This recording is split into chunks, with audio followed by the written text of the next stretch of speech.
നിയുക്ത മുഖ്യമന്ത്രി V D സതീശന് മുതിർന്ന നേതാവായ VM സുധീരൻ നൽകിയ ഉപദേശം ഏറ്റവും ശ്രദ്ധേയമാണ്.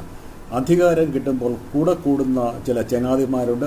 അവരെ സൂക്ഷിച്ച് കരുതലോടെ കൈകാര്യം ചെയ്യണമെന്നാണ് സുധീരൻ അദ്ദേഹത്തെ ഉപദേശിച്ചത്. കഴിഞ്ഞ സർക്കാരിൻ്റെ കാലത്ത് പിണറായി വിജയന് അത് സാധിച്ചില്ല. കാര്യം ഇങ്ങനെയുള്ള അധികാരമോഹികളെ അദ്ദേഹത്തിന് കൈകാര്യം ചെയ്യാൻ പറ്റിയില്ല. അങ്ങനെ അവരെല്ലാം വെച്ചിരുന്ന ഈ അവതാരങ്ങളെല്ലാം ചേർന്ന് പിണറായി വിജയനെ ഈ പരുവാക്കി എന്നാണ് VM സുധീരൻ സതീശനെ ഓർമ്മപ്പെടുത്തിയത്. നമുക്കറിയാം, ഘടകകക്ഷികൾ മുഴുവൻ കഴിഞ്ഞ എത്രയോ സർക്കാരുകളുടെ കാലത്ത് തങ്ങൾക്ക് കിട്ടുന്ന വകുപ്പുകൾ മുഴുവൻ കറവപ്പശുക്കളാക്കുകയും പണം പിരിക്കുകയും ഒക്കെ ചെയ്തു. അതിലൊരു മുൻ മന്ത്രിയുടെ മേലുള്ള ആരോപണം, വീട്ടിൽ ഇങ്ങനെ കിട്ടുന്ന പണം മുഴുവൻ എണ്ണാൻ വേണ്ടി അദ്ദേഹം യന്ത്രം വാങ്ങിച്ചു വെച്ചു എന്നുള്ളതായിരുന്നു. അതിനു മുമ്പ് തന്നെ കരുണാകരൻ്റെ കാലത്ത് പാവം പയ്യൻ, അത് കഴിഞ്ഞ എത്രയോ സർക്കാരുകളുടെ കാലത്ത് ഇങ്ങനെ വലിയ അധികാര കേന്ദ്രങ്ങൾ അഴിമതിക്കാരൊക്കെ ഇവർക്കൊക്കെ ചുറ്റും കൂടി എത്രയോ ആരോപണങ്ങൾക്ക് എല്ലാ മന്ത്രിമാരും മന്ത്രിസഭകളും വിധേയരായിട്ടുണ്ട്. ചാക്ക് രാധാകൃഷ്ണൻ ഇടതുപക്ഷത്തെയൊക്കെ അവതാളത്തിലാക്കിയ എത്രയോ പേർ, സാന്റിയാഗോ മാർട്ടിൻ, ഫാരിസ് അബൂബക്കർ, പിണറായി വിജയനുമായിട്ടുള്ള അദ്ദേഹത്തിന്റെ ബന്ധമൊക്കെ പാർട്ടിക്കകത്തും പുറത്തും കുപ്രസിദ്ധമാണ്.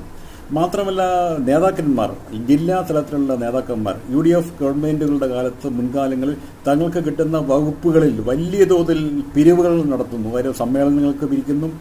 അതിൻ്റെ ഘടകകക്ഷികളുടെ പോഷക സംഘടനകളുടെ സമ്മേളനങ്ങൾക്ക് എല്ലാം വലിയ തോതിൽ തങ്ങൾക്ക് കിട്ടുന്ന വകുപ്പുകളിൽ നിന്ന് പിരിക്കുന്നു.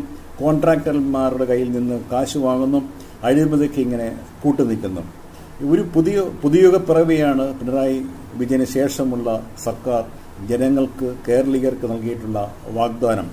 അതുകൊണ്ട് അധികാരം മോഹിച്ച് കൂടെ കൂടുന്ന അവതാരങ്ങളെ മാത്രമല്ല, തങ്ങളുടെ കക്ഷികളിൽപ്പെട്ട നിക്ഷിപ്ത താല്പര്യമുള്ള മുഴുവൻ ആൾക്കാരെയും മാറ്റി നിർത്തുക എന്നുള്ളതാണ് വി ഡി സതീശൻ ചെയ്യേണ്ട ഒരു രാഷ്ട്രീയ ശുദ്ധീകരണ പ്രക്രിയ.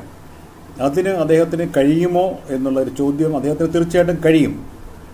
പക്ഷേ ഘടകകക്ഷികളുടെയും പാർട്ടിക്കകത്തെയും സമ്മർദ്ദങ്ങളെ ധീരമായി ചെറുത്തു നിന്നുകൊണ്ട് അധികാരത്തിൻ്റെ ഇടനാഴികയിൽ നിന്നും ആവശ്യമില്ലാത്തവരെ അടിച്ച് പുറത്താക്കി ശുദ്ധീകരിക്കാനുള്ള ഇടതുപക്ഷ സർക്കാരിന് പോലും സാധിക്കാത്ത കാര്യമാണ്.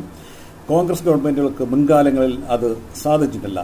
അങ്ങനെയുള്ളവരെ മാറ്റി നിർത്തിയാൽ മാത്രമേ സംശുദ്ധമായ പൊതുജീവിതം ഉറപ്പുവരുത്താൻ പുതിയ സർക്കാരിന് കഴിയുകയുള്ളൂ. അതിന് സാധിക്കുന്ന ഒരാളാണ് ശ്രീ വി ഡി സതീശൻ. അദ്ദേഹത്തിന് അതിന് കഴിയട്ടെ എന്ന് നമുക്ക് പ്രതീക്ഷിക്കാം. നമ്മൾ അങ്ങനെയൊരു അവസരത്തിനായി കാത്തിരിക്കുകയാണ്.